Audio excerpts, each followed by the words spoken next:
Hi-hat select is an important feature on the Diti, and in the 2.5 any pad can be select to that. And what that means is that when you assign a pad to hi-hat, you have several different versions of it. You have general MIDI and you have hat note. And what that means is that when you assign a pad to, let's say, general MIDI, when you use input number 7, which is the hi-hat pedal, it's going to play the note number depending on the position of the pedal.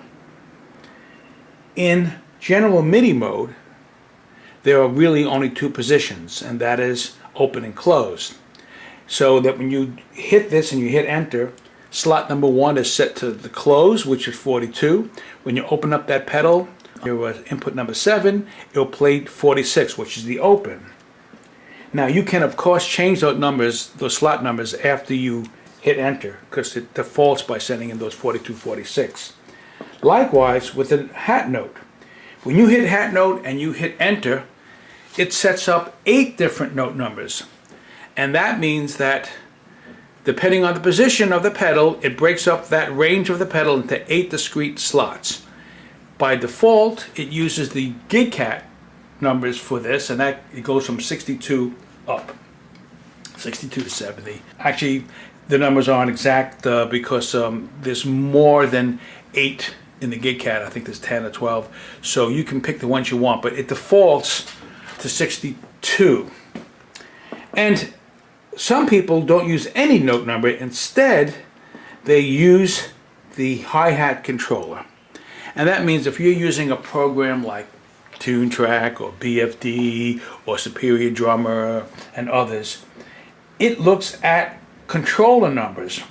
So this means that the hi-hat is controlled by controller number 4. So the pedal, when it moves up and down, rather than sending out discrete values on that pad, when you hit the pad, it instead sends out continuous control data, and that's how some synthesizers work. And we have a choice of sending out 1 for 4, or you can use the pedal, the hi-hat pedal, for things like volume and pitch bend as well. Now, the input on 7 is normally set to control, which means that the chick comes from the movement of the pedal. So it's very important when you use a hi-hat pedal on 7 that you train the pedal so that it gets the most out of the chick. Because basically what happens is, in order for it to derive at the chick, it needs to see the distance between how fast it moved from the open to the close, and it creates a velocity based on that, sends a note number on that. So the chick note number is assigned to the slot 1 on the hi-hat, which is on 7. And the other thing is, you could set the chick type to trigger. And this is what this means. Input number 7 is a stereo input. And that means that the normally all of alternate mode cat pedals has the continuous controller on the tip. So it has a normal mono jack. And when you plug a mono jack into the Diti on 7, it uses the control from this to give you both the chick and also the continuous controller. If you set the chick to trigger, it looks for a voltage coming on the ring, the B channel.